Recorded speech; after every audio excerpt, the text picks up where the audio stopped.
चलिए question number 1 जो advance का मैंने आपको असाइनमेंट भेजा था उसको आपको एनालाइज करना है। तो पहला है एफ एक्स इक्वल टू 4, ये पीस वाइज फंक्शन है। तो एफ एक्स इक्वल टू 4 है, कहाँ से लेके -4 से लेके -2 तक। फिर मॉड एक्स है, मॉड एक्स का ग्राफ भी आपको पता है, -2, 2 से स्टार्ट होगा और 7 तक जाएगा। फिर उसके आगे रूट एक्स मतलब आधा पैराबोला हो जाएगा, 7√7 से 14√14 तक होगा। तो अगर आप इस ग्राफ को अगर आप चेक करो तो इसमें लीस्ट इंटीजर जो आ रहा है वो 0 आ रहा है, और आपका ये जो 7 है वो इंक्लूड नहीं है। तो 0 से 7 तक जा रही है maximum value, but 7 is not to be included. तो बेसिकली जो इंटीजर्स आएंगे वो कौन कौन से आएंगे, 0, 1, 2, 3, 4, 5, 6 ये आएगा। इक्वल टू 7 पॉसिबल नहीं है बिकॉज यहाँ पे इक्वल टू साइन नहीं है, इसलिए ये पॉइंट इंक्लूडेड नहीं है। बाकी सब उससे नीचे है और कोई भी इंटीजर नेगेटिव नहीं है, ग्राफ बिलो एक्स एक्सिस नहीं जा रहा है। तो सबसे पहले पार्ट में आपको फाइंड करना था D is which is number of integers in the range of F x, right. तो डी की वैल्यू आती है 7। पहला पार्ट आपने सॉल्व किया, ये आपने ग्राफिकली सॉल्व किया, 3 पार्ट्स लिए आपने, y इक्वल टू 4 और फिर मॉड एक्स का ग्राफ और फिर रूट एक्स का ग्राफ। तो इससे आपको पता लग रहा है जो लीस्ट वैल्यू है इंटीजर की वो 0 है और मैक्सिमम वैल्यू जो है वो 6 होगी क्योंकि 7 इंक्लूडेड नहीं है। तो ये टोटल डी की वैल्यू आ गई 7। अब आपने डी को यहाँ पे 7 डाला जो इनइक्वालिटी दी हुई थी, तो इससे आता है d-3/4 आता है 1 और d-3/2 आता है 2। तो इससे आपको पता लगता है कि एक रूट जो है वो 1 से छोटा है और दूसरा रूट जो है वो 2 से बड़ा है। तो अब आप ये दूसरे पार्ट में चले जाते हो, यहाँ पे ये क्वाड्रेटिक है। इस क्वाड्रेटिक एक्सप्रेशन के दो रूट्स हैं अल्फा बीटा, अल्फा की वैल्यू लेस देन 1 है और बीटा की वैल्यू ग्रेटर देन 2। और सिंस x स्क्वायर का कोएफिशिएंट पॉजिटिव है, ये एक पैराबोला होगा जो ऊपर की तरफ ओपन होगा। यहाँ पे हमने अल्फा लिया है, यहाँ बीटा लिया है। अल्फा लेस देन 1 है तो 1 यहाँ आएगा, 2 भी यहाँ पे आएगा, मतलब P ऑफ 1 और P ऑफ 2 दोनों नेगेटिव हो जाएंगे। तो यहाँ पे आप याद करो लोकेशन ऑफ रूट्स टॉपिक्स में आपको सॉल्व करना है P1 less than 0, P2 less than 0 and discriminant greater than 0, 3 चीजें सॉल्व करनी है। तो सबसे पहले आप डिस्क्रिमिनेंट ग्रेटर देन 0 सॉल्व करोगे। तो डिस्क्रिमिनेंट इसका आता है b² - 4ac आता है फैक्टराइज करके m+2 × m-4 ग्रेटर देन 0। तो डिस्क्रिमिनेंट से आपको पता लगता है कि m की वैल्यू या तो 4 से बड़ी है या -20 से कम। तो ये पहला पार्ट है जिससे आपको मिलता है m इज लेस देन -20 और m is greater then 4। P1 जब आप x को 1 डालते हो तो 21 - 3m आता है, 21 - 3m लेस देन 0 से आता है m ग्रेटर देन 7। P2 की वैल्यू आप जब m को 2 डालोगे, x को 2 डालोगे यहाँ पे, तो P2 आ जाएगा 24 - 2m, उससे आता है m ग्रेटर देन 12। तो ये सारे कैलकुलेशन जब हम कर लेते हैं तो हमने इसमें इसका कॉमन सोल्यूशन मिलता है m is greater then 12, this is the common solution. तो यानी m की लीस्ट इंटीग्रल वैल्यू क्या हो सकती है, 12 तो नहीं हो सकती, 12 के जस्ट बाद वाला नंबर होगा 13। तो यहाँ पे 13 हो जाएगा smallest integral value of k is the smallest integral value of m and what is smallest integral value of m 13। तो k की वैल्यू आपकी आ जाएगी 13। तो जब आप k को 13 डालोगे, क्वेश्चन में आपसे पूछा गया है फाइंड k - 5, तो 13 - 5 = 8 आएगा। तो ये प्रॉब्लम बेस्ड है दो चीज़ों पे। पहले आपको फंक्शन का ग्राफ आना चाहिए, तो ग्राफ में भी आपको बहुत सारी चीज़ें पता होनी चाहिए। एक स्ट्रेट लाइन ग्राफ है, कांस्टेंट है, फिर एक मॉड फंक्शन का ग्राफ है, फिर एक पैराबोलिक ग्राफ है। उस फंक्शन से फिर उसकी रेंज पता फाइंड की ग्राफ से आपने, जो कि आया 0 से 6, इंटीजर्स उसमें कौन से हैं, तो 7 आया। तो पहले पार्ट में आपने डी कैलकुलेट किया, डी की वैल्यू डाली, दूसरा लोकेशन ऑफ रूट्स पे प्रॉब्लम हो गया, पैराबोला ऊपर की तरफ ओपन हो रहा है और 1 और 2 पे दोनों पे ये नेगेटिव है, P1 और P2 दोनों नेगेटिव आएंगे, और एक डिस्क्रिमिनेंट ग्रेटर देन 0 है, उसका कॉमन सोल्यूशन आता है m ग्रेटर देन 12। तो k हो जाता है 13 और फिर k - 5 हो जाएगा 8। चलिए क्वेश्चन नंबर 2 जो फंक्शन का क्वेश्चन है, ये थ्योरी ऑफ क्वाड्रेटिक इक्वेशन पे बेस्ड है, तो इससे आपका क्वाड्रेटिक ठीक से रिवाइज हो जाएगा। क्वेश्चन नंबर 2 में दिया हुआ है f का डोमेन है 2 to ∞, 2 इंक्लूडेड है यहाँ पे, और रेंज है या कोडोमेन है 8 to ∞, और फंक्शन का फॉर्मूला है x² - p - 2 x + 3p - 2। ये यहाँ पे इस तरीके से दिया हुआ है। अब इस क्वेश्चन में आपको पहले ये देखना है कि जो ये फंक्शन है ये एक पैराबोला होगा ओपनिंग अप, और इस पैराबोला का जो वर्टेक्स होगा वो होगा -b/2a, -d/4a। ये हमने क्वाड्रेटिक में पढ़ा हुआ है। तो आपको पता है अगर हम क्वाड्रेटिक लेते हैं ax² + bx + c, तो यहाँ पे आप मान रहे हो a की वैल्यू 1 है, b है कोएफिशिएंट ऑफ x -p - 2 और c है 3p - 2। तो ax² + bx + c में क्वाड्रेटिक में जब आप लेते हो तो उसमें x की जो लोअर लिमिट होती है, जो वर्टेक्स होता है x, वो होता है -b/2a अगर एक्स स्क्वायर का कोफिशिएंट पॉजिटिव है तो, और y की लीस्ट वैल्यू होती है -d/4a। तो इन दोनों चीजों का आप यूज करोगे यहाँ पे। तो सबसे पहले हमने यहाँ पे फाइंड किया है -b/2a, that is x coordinate of the vertex, जो कि आता है p-2/2। अब ये जो p-2/2 है, इसमें दो पॉसिबिलिटीज है, या तो ये 2 से बड़ा होगा या फिर ये 2 से छोटा होगा। तो ऐसा भी हो सकता है ये वर्टेक्स का एक्स कोऑर्डिनेट जो है वो 2 से कम भी हो सकता है और 2 से बड़ा भी हो सकता है। तो हमने दो केस लिए, केस 1 में हमने इसको माना है less than 2, less than equal to 2। तो इसको सॉल्व करके आता है p less than equal to 6। लेकिन आपको ये पता होना चाहिए कि जो लीस्ट वैल्यू है 8, वो कहाँ पे आनी चाहिए, वो 2 पे आनी चाहिए, यानी f of 2 should be equal to 8। तो यहाँ पे आप x की वैल्यू 2 डालोगे तो f2 मिलेगा आपको। तो f2 इज इक्वल टू 8 जब आप कैलकुलेट करोगे तो उससे p की वैल्यू आती है, p प्लस 6 आता है 8, उससे p आ जाता है 2। तो p की वैल्यू आती है यहाँ पे 2। अब आपने ध्यान रखना है कि ये वैल्यू अगर -b/2 है, 2 से कम है, तो भी क्या हो रहा है, 2 पे जो है वो लीस्ट वैल्यू 8 आनी चाहिए, 8 से कम नहीं आना चाहिए। ये 2 से कम हो भी गया तो भी यहाँ पे क्या होगा, यहाँ लीस्ट वैल्यू कब आएगी, जब 2 होगा। तो f of 2 equal to 8 put करके p इक्वल टू 2 आता है। तो केस 1 एक केस में p इक्वल टू 2 आता है। दूसरा केस हम लेंगे, इसको छोड़ के दूसरा केस हो जाएगा p-2 ग्रेटर देन 2। अब इससे आता है p ग्रेटर देन 6। और अब आपने जब इसको लीस्ट वैल्यू ये 2 से बड़ी ले ली, तो आपको ये पता है कि जो ये y कोऑर्डिनेट है वो 8 के बराबर होना चाहिए, और y कोऑर्डिनेट क्या है, -d/4a। तो अब यहाँ पे आप -d/4a को 8 से इक्वेट करो, तो अब आप -d होता है b² - 4ac अपॉन 4a, ये आएगा इक्वल टू 8। ये इसको सॉल्व करेंगे, आगे कैलकुलेशंस आपको करनी पड़ेंगी। ये जब आप कैलकुलेट करोगे तो ये p में एक क्वाड्रेटिक आएगी और p में यहाँ पे दो वैल्यूज आएंगी, 8 + 2√5 और 8 - 2√5। आपकी दो वैल्यूज आ रही है, एक आ रही है 8 + 2√5 और 8 - 2√5। लेकिन जब आपने पहला पार्ट सॉल्व किया तो वो ये कह रहा है कि p should be greater then 6। तो आप ये ऑब्जर्व करो, √5 अप्रोक्सीमेटली अगर आप 2 के आसपास भी लेते तो 2 × 2 4, 8 - 4, ये वैल्यू 4 के आसपास है, जो कि 6 से बड़ी नहीं होगी।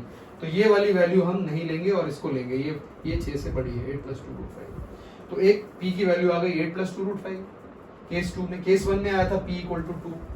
अब दोनों वैल्यूज का सम है, इन दोनों को ऐड कर दो, 2 + 8 + 2√5। तो 2 + 8 10 हो जाएगा, 10 + 2√5 इज इक्वल टू, क्वेश्चन में दिया हुआ है m + √10। तो यहाँ से आप इक्वेट करोगे तो m10 आता है, और √10 आपको लिखना पड़ेगा इसको ठीक से, 2 को रूट के अंदर ले जाओगे तो ये बन जाएगा √20। तो n आ गया आपका 20। तो n is 20, m is 2, n/n 20/10, answer 2।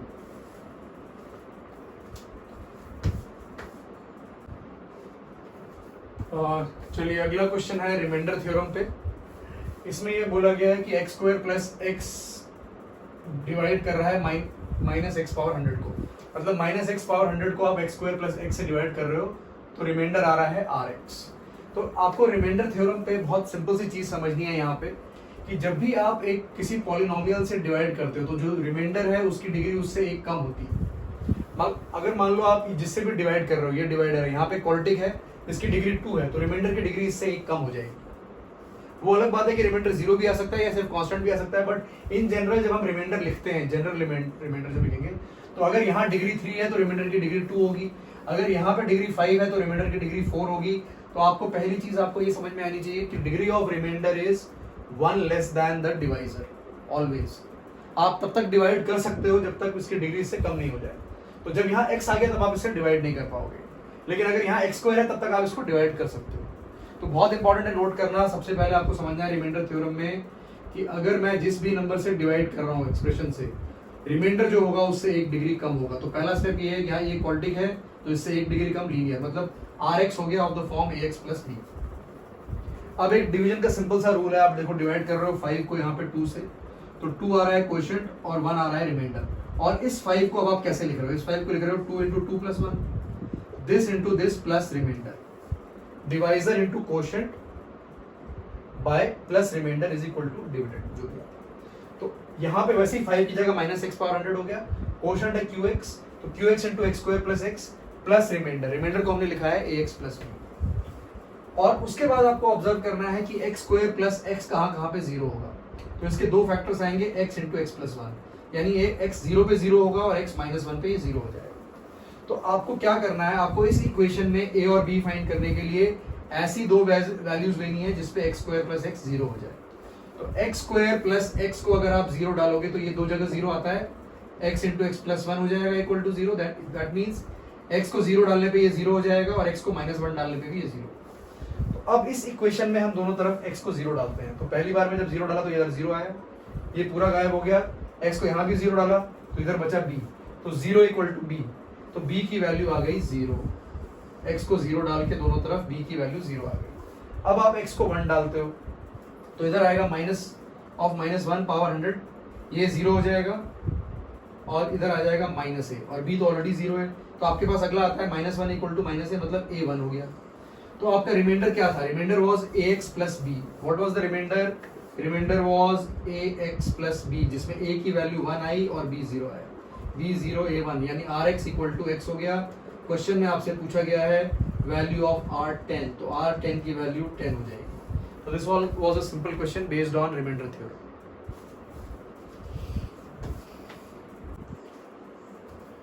चलिए क्वेश्चन नंबर 4 जो एडवांस लेवल का है उसमें दिया हुआ है f is real to real, f x दिया हुआ है क्वाड्रेटिक बाय क्वाड्रेटिक, रेंज इसकी दी हुई है -4 से 3, आपको m square plus n square निकालना है यहाँ पे। तो ये हम एक स्टैंडर्ड तरीका है जो हम क्वाड्रेटिक इक्वेशन में यूज कर चुके हैं। y is quadratic upon quadratic, याद करो आप y को कांस्टेंट मान के क्रॉस मल्टीप्लाई करोगे, क्रॉस मल्टीप्लाई करने के बाद ये एक क्वाड्रेटिक आएगी x में। अब आपको दिया हुआ x is a real number, तो उसका जो डिस्क्रिमिनेंट है वो ग्रेटर देन जीरो होना चाहिए और डिस्क्रिमिनेंट जो है वो y के टर्म्स में आएगा। तो अल्टीमेटली आपकी जो डिस्क्रिमिनेंट ग्रेटर देन जीरो वाली जो इक्वेशन है इक्वल टू जीरो, वो सॉल्व करके यहाँ से ये आती है। ये मेन पार्ट है जो आपको समझना है। ये कहाँ से आया? y में क्वाड्रेटिक, ये आया discriminant of this quadratic in x is greater than equal to zero. अब क्वेश्चन में आपको रेंज दिया हुआ है, y की जो वैल्यू है वो दी हुई है -4 से 3 के बीच में। तो इसको अगर आप साइंस की तो सॉल्व करोगे तो it is something like positive negative positive, और ये नेगेटिव रीजन होना चाहिए, मतलब basically y minus 3 into Y plus 4 should be less than zero, या less than equal to zero आप मान सकते हो यहाँ पे। तो आप ये जो क्वाड्रेटिक है ये आपको यहाँ से रेंज से पता लग रहा है, तो ये एक रिजल्ट आ रहा है। तो आप यहाँ पे इसको इसके साथ कंपेयर कर रहे हो। जब आप इसको मल्टीप्लाई करोगे तो ये Y square plus Y minus 12 less than zero आ जाएगा, and these two quadratic must be same. So comparing these two quadratics, so comparing their coefficients, 4 by 1 is equal to coefficient of y square by y square is equal to coefficient of y by y equal to constant by constant। उससे आपकी ये condition आती है, और इस condition से जब आप ये वाला पार्ट यूज करते हो तो n की वैल्यू आती है -4, और n की वैल्यू -4 डाल के जब इसको आप इससे इक्वेट करोगे तो m आ जाएगा 0।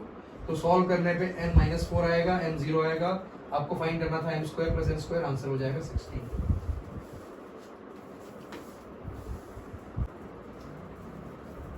क्वेश्चन नंबर 5 में आपको दिया हुआ है F X is A X square plus B X plus C where A is less than B, और दिया हुआ है F X is greater than equal to zero for all real X.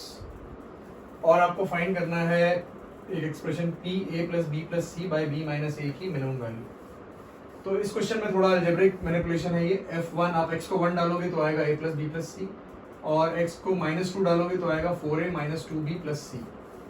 और यहाँ पे अब आप इसमें से f1 में से f-2 सब्ट्रैक्ट करो तो f1 माइनस f-2 आ जाएगा 3 टाइम्स b माइनस a। तो ये एक मैनिपुलेशन है जो आपको यहाँ पे सोचना पड़ेगा। की स्टेप इसका यही था। तो जो b माइनस a है उसको आप लिख सकते हो f(1) माइनस f(-2) बाई 3। तो a plus B plus C by B minus a को हम लिखेंगे f1 upon f1 minus f-2 upon 3, तो विच will B 3 f1 over f1 minus f-2। इसको न्यूमरेटर डिनोमिनेटर को हम डिवाइड करते हैं बाय f1, तो 3 upon 1 minus f(-2) upon f1। आपको दिया हुआ है f1 की लीस्ट वैल्यू 0 हो सकती है, और ये लीस्ट तभी होगा जब डिनोमिनेटर मैक्सिमम हो जाएगा। और डिनोमिनेटर मैक्सिमम कब होगा? अगर ये 1/2 है तो ये 6 हो जाएगा, ऐसे आपको ध्यान रखो। तो इसको मिनिमम होने के लिए डिनोमिनेटर को मैक्सिमम होना पड़ेगा। डिनोमिनेटर मैक्सिमम कब होगा? जब ये नेगेटिव साइन के साथ 0 आएगा, क्योंकि 0 से कम वैल्यू अलाउड नहीं। तो ये 0 हो जाएगा, तो डिनोमिनेटर 1 आ जाएगा, तो 3 अपॉन 1 3। तो minimum value of this expression is 3।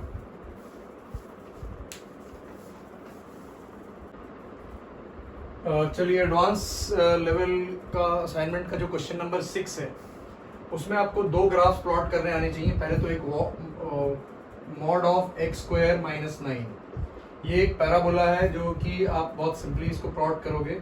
तो इसको अगर आप प्लॉट करोगे तो ये पैराबोला कुछ इस तरीके का आएगा, y equal to x square minus 9 अगर पैराबोला आपने ड्रॉ किया तो ये इसका एक 0 3 पे आएगा और एक -3 पे आएगा। ये ऐसा कुछ पैराबोला हो जाएगा। और जब आप मॉड लोगे तो ये नीचे वाला जो पोर्शन है वो ऊपर चला जाएगा। तो ये ग्राफ कुछ ऐसा दिखेगा। तो ये है पैराबोला का पोर्शन, पूरा पैराबोला नहीं, sorry, y equal to mod of x square minus 9 का ग्राफ ऐसा होना चाहिए। मॉड लेने पे जो ये नीचे वाला पोर्शन है ये ऊपर चला गया। दूसरा आपको आना चाहिए the graph of y equal to mod of x minus a। ये बहुत सिंपल है। ये y equal to mod of x minus a plot करना बहुत सिंपल है। ये सिंपली एक v आएगा at some point which will be a, 0। ये एक कहीं भी हो सकता है, एक कैन बी पॉजिटिव नंबर और नेगेटिव नंबर। तो क्वेश्चन में जो आपको सॉल्व करना है वो ये है कि ये दोनों, इन दोनों के 4 सॉल्यूशन है, ये दिया हुआ है। आपको क्या ध्यान रखना है कि ये जो भी ग्राफ है, जब आप इनको एक ही ग्राफ पे प्लॉट करोगे तो 4 पॉइंट्स ऑफ इंटरसेक्शन आने चाहिए। तो कीपिंग दिस इन माइंड हम इसको प्लॉट करने की कोशिश करेंगे। तो सपोज करो अगर a की वैल्यू -3 से 3 के बीच में कहीं पे भी होती है, सपोज करो a यहाँ पे है, तो जैसे ही आप a यहाँ पे लोगे तो ये एक v आएगा, एक v इधर जाएगा। आप ऑब्जर्व करो ये 1 2 3 4, ये 4 पॉइंट्स अपने आप आ जाएंगे। तो अगर आप a की वैल्यू -3 से 3 के बीच में लोगे तो ऑटोमेटिकली 4 सॉल्यूशन आपके आ जाएंगे। तो आपको एक चीज पता है कि a जो है वो -3 से 3 के बीच में कुछ भी हो सकता है। -3 से 3 के बीच में कौन कौन से नंबर्स हैं? एक है -2, एक है -1, एक है 0, एक है 1, एक है 2। तो इसके बीच में आपके 5 सॉल्यूशन आ रहे हैं। तो 5 वैल्यूज, इंटीग्रल वैल्यूज आपको मिल गई -3 से 3 के बीच में, राइट। अब इसको 3 के आगे हम एनालाइज करेंगे और 3 के आगे से जो भी सॉल्यूशन आएगा उतना ही इधर, ये सिमेट्रिकल है, उतना ही इस तरफ होगा। तो अब आपको सोचना है कि 3 के आगे ये कहां तक जा सकता है, राइट। तो अब इसको सेकंड पार्ट में हम देखेंगे कि ये 3 के आगे कहां तक जा सकता है। तो सबसे पहले आपने क्या किया, आपने ग्राफ प्लॉट किया, वही पैराबोला, सॉरी पैराबोला का मॉड, ऐसा पैराबोला ये इस टाइप का। ये पॉइंट है -3 और ये पॉइंट है 3। अब आप a यहाँ पे ले रहे हो और a यहाँ पे ले रहे हो, तो आप ध्यान दो, अगर एक लाइन ऐसी आप लेते हो, इस तरीके की लाइन लेते हो, तो कितने सॉल्यूशन आ रहे हैं? ये जो लाइन है ये एक जगह कट कर रही है, फिर ये 2 जगह कट कर रही है, ठीक है। अब यही विंग आप ऑब्जर्व करो कि ये अगर ऐसे जाता, ये टेंजेंट होता हुआ जाता, तो ये 3 पॉइंट्स आते हैं, 1 2 3। और अगर ये थोड़ा और शिफ्ट हो जाता, यहाँ इधर आ जाता, तो फिर ये 4 जगह कट करता। अगर मान लो एक को आप थोड़ा और, मतलब मैं एक ही जगह से नहीं बोल रहा हूँ, आप मतलब आपको ये अंडरस्टैंड करना है कि जितना आप आगे ए को ले जाओगे, तो अगर ए को ज्यादा आगे ले गए, टेंजेंट से आगे ले गए, तो सिर्फ 2 ही सॉल्यूशन आएंगे। तो बेसिकली क्रिटिकल पॉइंट कौन सा है? क्रिटिकल पॉइंट वो है जहां पे ये लाइन, ये जो लाइन है ये इसको टच कर रही है। मतलब जब ये लाइन इसको टच करेगी तब इसके 3 सॉल्यूशन होंगे। अगर इसके इस तरफ हम लेंगे तो ऑब्वियसली 4 सॉल्यूशन आ जाएंगे। तो हमें ये पॉइंट देखना है कि ये जहां पे ये टच कर रहा है उस पर कौन सा वैल्यू आती है, और फिर इन दोनों के बीच में जितने इंटीजर्स आएंगे उसको आपको लेना है, और वही चीज इधर सिमेट्री से इधर भी आ जाएगी। तो आपको इसमें ये समझना है, अब आप ध्यान से देखो, इसको समझना क्या है इस क्वेश्चन के अंदर आपको, कि ये पैराबोला है आपका, ये इधर से ऐसे जा रहा है और ये इधर है। तो इम्पोर्टेंट चीज क्या है? एक ऐसी लाइन जो टच करती हुई जा रही है इसको, तो ये टच कहाँ पे कर रही है? जब इसको टच कर रही है तो ये पॉइंट्स ऑफ इंटरसेक्शन कितने हैं? 3 है, 1 2 3 है। और अगर इसको आप थोड़ा सा इधर शिफ्ट कर दोगे तो ये 4 हो जाएगा, और इसके आगे चले जाओगे तो 2 ही हो जाएगा। अगर आप इस पॉइंट के आगे बढ़ गए तो ये सिर्फ 2 ही पॉइंट्स होंगे। आपको ये ऑब्जर्व करना है कि पॉइंट कैसे, ये ऐसे करके कुछ ऐसे चला जाएगा। और अगर इस पॉइंट के आप इधर आ गए तो फिर ये 1 2 3 4 जगह कट करेगा। तो मुझे ये फाइंड करना है कि कहाँ पे ये लाइन जो है, एक ही कौन सी ऐसी वैल्यू है जहां पे ये लाइन टेंजेंट हो जाए, और फिर 3 से उसके बीच में कितने इंटीजर्स आ रहे हैं। जितने इंटीजर इस तरफ आएंगे उतने ही इंटीजर इस तरफ आएंगे, और वो इन दोनों के बीच में हम ऑलरेडी कैलकुलेट कर चुके हैं 5। तो अब आपको कैलकुलेट करना है कि ये जब ये टेंजेंट हो जाएंगे तो उसका मतलब क्या है। मतलब ये है कि एक लाइन है x माइनस ए और एक पैराबोला का पोर्शन है x स्क्वायर माइनस 9, और वो x माइनस ए के बराबर होगा। ये आपको कैलकुलेट करना होगा। तो ऐसा कौन सी वैल्यू पे आएगा? ये दोनों बराबर हो जाएंगे, मतलब, और इसका एक ही सॉल्यूशन आना चाहिए। टेंजेंट मतलब discriminant of this quadratic must be equal to 0। तो आपको कैसे सॉल्व करना है? x square minus x minus 9 plus a equal to 0। इसका डिस्क्रिमिनेंट 0 आप करोगे तो a की वैल्यू मिल जाएगी। तो डिस्क्रिमिनेंट क्या है? b square is equal to 4ac। b square 1 आएगा, 4ac आ जाएगा 4 इंटू 1 इंटू -9 प्लस a, जो कि आएगा 1 इक्वल टू -36 प्लस 4a। तो यहाँ पे आप ऑब्जर्व करेंगे 4a की वैल्यू आएगी समथिंग लाइक -37 या a आएगा -37/4। ये हमने नेगेटिव साइड पे निकाला है, अगर आप पॉजिटिव साइड पे निकालोगे तो a की वैल्यू +37/4 है। तो अब ये दो पॉइंट्स बहुत इंपॉर्टेंट हो जाते हैं जो जब ये दोनों लाइंस आपकी टेंजेंट हो सकती है, ठीक है। तो अब अगर हम इस तरफ गए, अगर हम इस विंग में इधर जाते हैं, मतलब इस तरीके का अगर केस आपने ये जो केस लिया ये कब हो रहा है ऐसा, ये कब हो रहा है ऐसा, जब अगर a की वैल्यू आप यहाँ -3 है और यहाँ -37/4 है, a इन दोनों के बीच में है, तो ये जो लाइन है ये इसको टच कर रही है। तो आपको कैलकुलेट करना होगा कि इन दोनों के बीच में कितने इंटीजर्स आ सकते हैं, -3 से -37/4, सिमिलरली 3 से 37/4 में कितने इंटीजर्स आएंगे आप कैलकुलेट कर चुके हो। बीच में जो आएंगी वो कितनी वैल्यूज आ रही थी, 5 आ रही थी।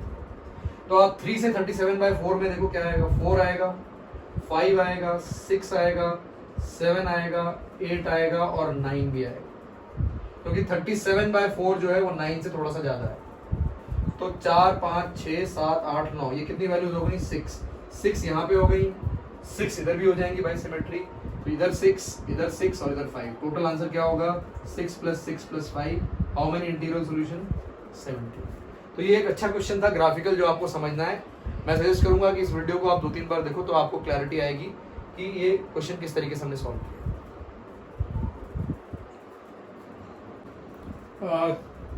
चलिए क्वेश्चन नंबर 6 का जो अभी आपने सॉल्यूशन देखा उसमें एक छोटा सा करेक्शन है। मैंने आपको बोला था अगर इन दोनों के बीच में होगा तब ये टच करेगा, आपको एक्चुअली में ये टच जब करेगा जब ये -37/4 हो जाएगा। तो a की वैल्यू अगर -37/4 होगी तभी ये इसको टच करेगा, और अगर a इन दोनों के बीच में लाई कर रहा है तब ये इसको 4 जगह कट करेगा, तब आपका ये सॉल्यूशन 4 सॉल्यूशन आएंगे, 1 2 3 4। तो ऐसे समझना है। पिछले वीडियो में मैंने आपको बोला था कि ये जब टच करेगा तो ये a की वैल्यू इन दोनों के बीच में होनी चाहिए, नहीं एग्जैक्टली टच कब करेगा जब a की वैल्यू -37/4 हो जाएगी। अगर इन दोनों के बीच में रहेगा तो 4 सॉल्यूशन आएंगे, आपको ऐसे समझना है। चलिए एडवांस लेवल का 8th नंबर क्वेश्चन जो है वो बंडल फॉर्मेशन पे है। तो इधर आपके 5 एलिमेंट्स हैं, इधर 5 हैं। तो आपको इसमें दिया हुआ है कोडोमेन ये है, लेकिन रेंज इसकी एग्जैक्टली 3 एलिमेंट्स की है। तो यहाँ पे आपको सिर्फ 3 एलिमेंट सेलेक्ट करने हैं। तो पहले आपको 5 में से 3 सेलेक्ट करने होंगे। This can be done in 5C3 ways. तो पहला पार्ट ऑफ वर्क हो गया selection of 3 out of these 5, जो कि 5C3 हो जाएगा। वर्क में आप इसको डिवाइड कर रहे हो। अब आपने मान लो ये 3 में 3 नंबर्स लिए यहाँ पे। अब इसके बाद आपको क्या करना है, इसके बाद इन 5 में से कोई एक नंबर मिलेगा 1 को और एक 2 को। बेसिकली 3 बंडल बनेंगे इन पांचों के। एक बंडल 1 के पास जाएगा, एक बंडल 2 के पास जाएगा, एक बंडल 3 के पास जाएगा। तो ये क्वेश्चन कैसा हो गया, इस 5 ऑब्जेक्ट के आपको 3 बंडल बनाने हैं और एक एक बंडल इन लोगों को देने हैं। 1 2 3 को एक एक बंडल देना है। तो बंडल फॉर्मेशन याद करो, 5 में क्या अगर 3 बंडल कैसे बनेंगे। बंडल बन सकता है 1 1 3 का और 1 2 2 का, और कोई पॉसिबिलिटी नहीं है। 5 के आपको 3 बंडल बनाने हैं, तो वो पॉसिबिलिटी सिर्फ 2 ही बचती हैं। पहला बंडल 1 का, दूसरा 1 का और तीसरा 3 का।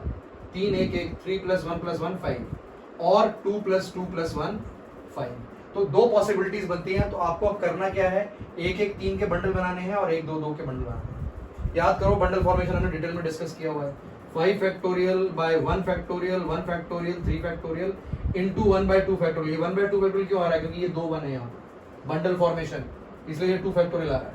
Similarly 1 2 2 5 factorial 1 factorial 2 factorial 2 factorial, फिर से ये 2 बार 2 आया इसलिए 2 फैक्टोरियल आ गया। आप याद करो, ये हमने डिटेल में पढ़ा हुआ है। तो आप जब कैलकुलेट करोगे तो बंडल फॉर्मेशन ये नंबर आएगा 10 और ये आएगा 15। तो bundle can be made in 10 + 15। इन दोनों को ऐड करके कितना आ रहा है, 25 वेज। पहला पार्ट क्या था, 3 का सिलेक्शन, दिस इज 10 वेज। और अब आखिरी पार्ट क्या हो जाएगा, अब आपने 3 बंडल बना दिए। अब 3 बंडल आपको 3 लोगों में डिस्ट्रीब्यूट करने हैं। तो आखिरी पार्ट क्या होगा, 3 bundles can be distribute to 3 people. कौन से 3 लोग हैं ये, 1 2 3। इनको ये 3 बंडल कैसे डिस्ट्रीब्यूट कर सकते हो आप, कितने वेज में, 3 फैक्टोरियल वेज में, जो कि हो गया 6।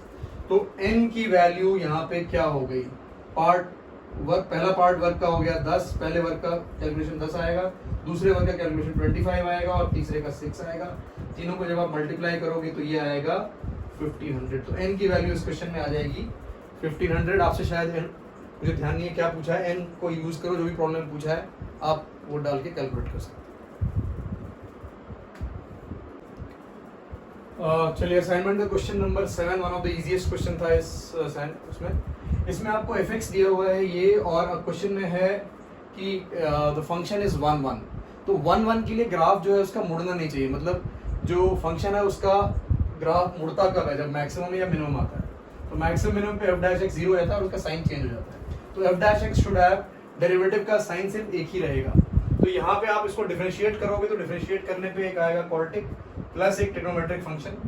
ये फंक्शन आपको पता है, इसका मैक्सिमम मिनिमम निकालना इस तरीके के फंक्शन का आपको आता है b cos x minus c sin x। तो this function should be greater than equal to 0। तो उससे आपको आ जाएगा एक तरफ आएगी एक क्वाड्रेटिक और एक तरफ आएगा एक ट्रिग्नोमेट्रिक फंक्शन। अब आपको ये बताना है कि ये वाला जो है ये हमेशा इससे ज्यादा होना चाहिए। तो ऐसा कब होगा, जब इसकी लीस्ट वैल्यू इसकी मैक्सिमम वैल्यू से ज्यादा हो जाएगी। तो अगर इसका लीस्ट इसके मैक्सिमम से ज्यादा है तो ऑब्वियसली ये हमेशा बड़ा रहेगा। बहुत इजी है, आप दो साइड को कंपेयर कर रहे हो, तो यहाँ जो सबसे बड़ा नंबर है और ये वेरिएबल है यहाँ जो सबसे छोटा है, तो ये सबसे बड़ा वाला इधर के सबसे छोटे से छोटा है, तब ये हमेशा ऐसा होगा।